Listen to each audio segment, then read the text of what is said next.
Hi friends, welcome to Rithu Lifestyle. இன்றைக்கு நாங்கள் என்ன பார்க்க போகிறோம்னு பார்த்தீங்கன்னா பிரியாணி மசாலா எப்படி செய்கிறன்றதை தான் பார்க்க போகிறோம். அதுக்கு முன்னாடி நீங்கள் இப்போ தான் ஃபஸ்ட் டைம் என்னோடய வீடியோவை பார்க்குறீங்கன்னா என்னோட சேனலை சப்ஸ்கிரைப் பண்ணுங்கள். அப்படியே பக்கத்தில் உள்ள பெல் பட்டனை கிளிக் பண்ணிவிடுங்க. ஓகே ஃப்ரெண்ட்ஸ், வாங்க இப்போ நம்ம வீடியோக்குள்ளே போகலாம். ஃபஸ்ட்டு அதுக்கு தேவையான பொருட்கள்லாம் என்னன்றதை பார்த்துடலாம். மல்லி பார்த்தீங்கன்னா 5 டேபிள் ஸ்பூன் எடுத்துருக்குறேன். அதுக்கப்புறமா பெருஞ்சீரகம் 2 டேபிள் ஸ்பூன், சின்ன சீரகம் 1 டேபிள் ஸ்பூன், மிளகு பார்த்திங்கன்னா 1 டேபிள் ஸ்பூன், கசகசா 1 டேபிள் ஸ்பூன், கல்பாசி பார்த்திங்கன்னா அதுவும் 1 டேபிள் ஸ்பூன், அதுக்கப்புறமா பார்த்திங்கன்னா ஜாவத்திரி பூ ஒரு 3 நோஸ் எடுத்துருக்கிறேன். கூட பார்த்திங்கன்னா மராட்டி மொக்கு ஒரு 5 எடுத்துருக்கிறேன். அதுக்கப்புறம் பார்த்திங்கன்னா ஏலக்காய் ஒரு 10 எடுத்துருக்கிறேன். பட்டை சுருள் பட்டை 4 எடுத்துருக்கிறேன். கிராம்பு ஒரு 10, அன்னாசிப்பூ பார்த்திங்கன்னா ஒரு 3 எடுத்துருக்கிறேன். சாதிக்காய் 1, அதுக்கப்புறமா கருப்பு ஏலக்காய் ஒரு 3 எடுத்துருக்கிறேன். கூட பார்த்திங்கன்னா வத்தல் மிளகாய் எடுத்துருக்கிறேன். அது பார்த்திங்கன்னா ஒரு 5-6 எடுத்துருக்கிறேன். அதுக்கு பிறகு பிரியாணியில் ஒரு 3, சுருள் பட்டை பார்த்திங்கன்னா அது ஒரு 5 எடுத்துருக்கிறேன். இப்போ இது எல்லாமே தான் பிரியாணி மசாலாவுக்கு தேவையான பொருட்கள். கரெக்டாக இந்த அளவுக்கு எடுத்துக்கோங்க. அப்போ தான் நம்மளுக்கு அந்த பிரியாணி மசாலா கரெக்டான அளவோட கரெக்டான டேஸ்ட்டோட அந்த வாசமெல்லாம் வரும். மிளகாய் பார்த்திங்கன்னா உங்களோட உரைப்புக்கு ஏற்ற மாதிரி இன்னும் கூட சேர்த்துக்கலாம். அதே மாதிரி பிரியாணியில் ஏலக்காய், மராட்டி மொக்கு இதெல்லாம் இன்னும் அதிகமாகவே சேர்த்துக்கலாம். இப்போ நம்ம இந்த ஐட்டம்ஸ் எல்லாத்தையுமே வறுத்தெடுத்துக்கலாம். இதுக்கு நான் ஒரு பேன் எடுத்துருக்கிறேன். இதில் எண்ணெய் எதுவுமே விடாமல் போட்டு வறுசாக வறுக்கணும். இந்த மாதிரி வெறும் பேனில் போட்டு இதுகளை வறுக்கணும். ஃபஸ்ட்டு நான் மல்லியை வறுத்தெடுத்துக்கிறேன். ரொம்ப வறுத்துடாதீங்க, கலர் சேஞ்ச் ஆகிற அளவுக்கு வறுக்க வேணாம். லைட்டாக ஒரு 2 நிமிஷம் வறுத்தாலே போதும். அது வறுக்கிற பதில் சூடு ஏறினோடனே அதில் ஒரு வாசம் வரும். அப்போவே நீங்கள் ஸ்டவ்வை ஆஃப் பண்ணிடணும். உங்களுக்கு கையில் தொட்டு பார்த்தாலே தெரியும். இப்போ பார்த்திங்கன்னா மல்லி 2 நிமிஷம் வறுத்தாச்சு. 2 நிமிஷத்துக்கு அதிகமாக வைக்கவே வேணாம். அதே மாதிரி ஸ்டவ்வை மீடியமில் இல்லை லோவில் வச்சு வருங்க. அடுத்து பார்த்திங்கன்னா பெருஞ்சீரகத்தை வறுத்தெடுத்துக்கிறேன். இதுவும் அதே மாதிரி தான், கலர் சேஞ்ச் ஆகக்கூடாது. அது லைட்டாக அந்த மீடியமான ஃப்ளேமில் அடுப்பை வச்சு லைட்டாக வறுத்துக்கோங்க. அதில் சூடு ஏறும் வரைக்கும் வறுத்தாலே போதும். இப்போ அது ஓரளவுக்கு சூடானதுமே அதில் பார்த்திங்கன்னா நான் இந்த சின்ன சீரகத்தையும் அது கூடவே சேர்த்து வறுத்துக்கிறேன். கலர் மட்டும் சேஞ்ச் ஆகாமல் பார்த்துக்கோங்க. அதே மாதிரி அடுப்பையும் லோ ஃப்ளேமில் வச்சுக்கோங்க. இப்போ பார்த்திங்கன்னா சீரகம் வறுத்தாச்சு. இப்போ அதை மாற்றிக்கலாம். அடுத்து பார்த்திங்கன்னா பட்டை சேர்த்துக்கிறேன். பட்டையை நம்ம உடைச்சி சேர்த்துக்கலாம். பட்டையும் லைட்டாக சூடு வரும் வரைக்கும் வறுத்துக்கோங்க.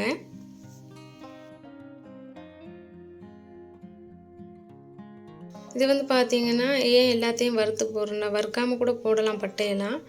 பட் லைட்டாக வறுத்துட்டு எதுக்கு போடுறோன்னா அதில் பூச்சி வண்டு எதுவும் வராமல் இருக்கிறதுக்காக தான் இதை லைட்டாக வறுத்துட்டு சேர்க்குறோம். இந்த மாதிரி வறுத்துட்டு நம்ம சேர்த்தோம்னா ரொம்ப நாளைக்கு இந்த பிரியாணி பவுடர் வச்சுருக்கலாம். அடுத்து பார்த்திங்கன்னா நான் மிளகாய் போட்டு வறுத்துக்கிறேன். அதுவும் லைட்டாக சூடாகணுன்னு எடுத்துக்கலாம். உங்களோட உரைப்புக்கு ஏற்ற மாதிரி நீங்கள் மிளகாய் பார்த்து சேர்த்துக்கோங்க. பிரியாணியில் பார்த்திங்கன்னா நான் இதில் ஒரு 5-6 இலை எடுத்துருக்குறேன். 3 இலை எடுத்துக்க சொல்லியிருந்தேன். உங்களுக்கு விருப்பம்னா நீங்கள் 3 இலைக்கு மேலே ஒரு 5-6 கூட சேர்த்துக்கலாம். மினிமம் 3 இலை எடுத்துக்கோங்க. அடுத்து பார்த்திங்கன்னா ஜாதிக்காய் வறுத்து எடுத்துக்கிறேன். இது பார்த்திங்கன்னா அப்படியே போடாமல் லைட்டாக அதை தட்டி உடைச்சி அதை வறுத்துக்கலாம். உடைக்காமல் போடாதீங்க. அதை ஏதாவது பாரமான பொருளை உடைச்சி இந்த மாதிரி 2-3 துண்டாக உடைச்சி போட்டுட்டு அதுக்கப்புறம் அதிலே பார்த்திங்கன்னா அந்த ஜாவித்திரி பூ, ஏலக்காய், அன்னாசிப்பூ, கசகசா இது எல்லாத்தையுமே, கிராம்பு எல்லாத்தையும் போட்டு வறுத்து எடுத்துக்கிறேன்.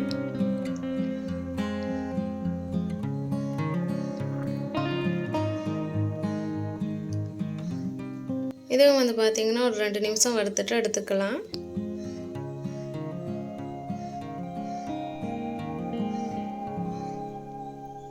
கசகசாலாம் வந்து ரொம்ப நேரத்துக்கு வறுக்க தேவையில்ல, லைட்டாக சூடுற அளவுக்கு வறுத்தா போதும்.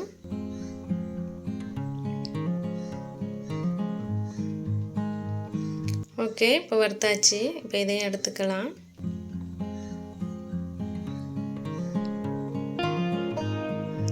அடுத்து வந்து பார்த்திங்கன்னா நான் மிளகா போட்டு வறுத்து எடுத்துக்கிறேன்.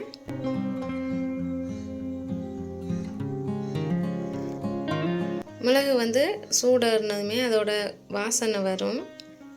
அந்த வாசனை வர்றப்போ மிளகாயும் நம்ம இப்போ எடுத்துக்கலாம்.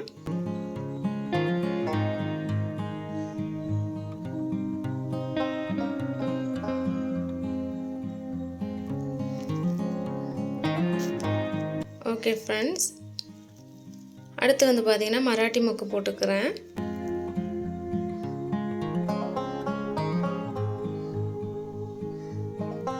அது கூட வந்து பார்த்திங்கன்னா கல்பாசியும் சேர்த்துக்கிறேன்.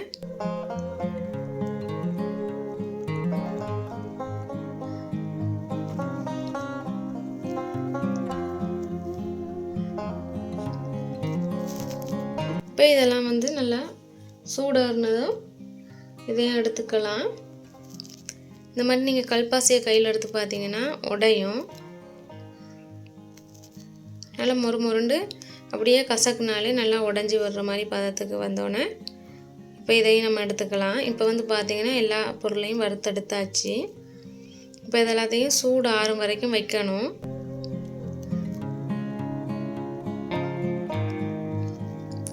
எல்லாம் நல்லா சூடு ஆறுனதுக்கப்புறமா தான் இதை வந்து நம்ம பவுடர் பண்ணணும். இதை வந்து பார்த்திங்கன்னா இன்றைக்கி நான் வீட்டிலே தான் பவுடர் பண்ணி எடுக்க போகிறேன். ஏன்னு பார்த்திங்கன்னா இதோட அளவு வந்து குறைவாக இருக்கிறதுனால நம்ம வீட்டிலேயே இதை பவுடர் பண்ணி எடுத்துக்கலாம். இப்போ இது எல்லாத்தையுமே நல்லா மிக்ஸ் பண்ணிவிட்டு இந்த மாதிரி ஒரு மிக்ஸி ஜாரில் போட்டு பவுடர் பண்ணி எடுத்துக்கலாம். நல்லா சூடு ஆறுனதுக்கப்புறமா பவுடர் பண்ணுங்கள். இந்த மாதிரி நீங்கள் வீட்டிலே அரைச்சி பிரியாணி செஞ்சிங்கன்னா நல்ல டேஸ்ட்டாகவும் நல்லா நம்மளுக்கு கடையில் இருக்கிற மாதிரியே நல்ல ஒரு வாசனையோட நல்ல சூப்பரான பிரியாணி கிடைக்கும். கடையில் வாங்குகிற பிரியாணி தூளை விட இந்த மாதிரி வீட்டில் அரைச்சி செய்கிற பிரியாணி தூளில் செய்கிற பிரியாணி வந்து அவ்வளோ ஒரு டேஸ்ட்டாக இருக்கும். நான் ஏற்கனவே என்னோடய சேனலில் வந்து பிரியாணி எப்படி செய்கிறேன்ற வீடியோ போட்டிருக்கிறேன். தேவைப்பட்டால் அந்த வீடியோட லிங்க் வந்து டிஸ்கிரிப்ஷனில் கொடுக்குறேன், பார்த்துக்கோங்க. அந்த பிரியாணிக்கு வந்து பார்த்திங்கன்னா இந்த பிரியாணி தூள் தான் அரைச்சி சேர்த்துருந்தேன். வீடியோவில் சொல்லியிருப்பேன் உங்களுக்கு சீக்கிரமாக பிரியாணி தூளோட வீடியோ போடுறேன்ட்டு.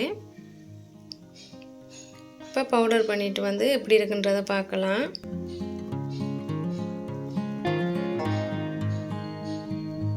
ஓகே ஃப்ரெண்ட்ஸ், இப்போ வந்து பார்த்திங்கன்னா சூப்பரான பிரியாணி மசாலா வந்து ரெடி ஆயிடுச்சு. என்னோட இந்த வீடியோ உங்களுக்கு பிடிச்சிருந்துச்சுன்னா லைக் பண்ணுங்கள், ஷேர் பண்ணுங்கள், மறக்காமல் ரித்து லைஃப் ஸ்டைலை சப்ஸ்கிரைப் பண்ணுங்கள். அப்படியே உங்கள் கருத்துக்களையும் கமெண்ட் பண்ணுங்கள். கண்டிப்பாக இந்த பிரியாணி மசாலாவை ட்ரை பண்ணி பார்த்துட்டு எப்படி இருக்குன்றதையும் எனக்கு சொல்லுங்கள். Bye friends.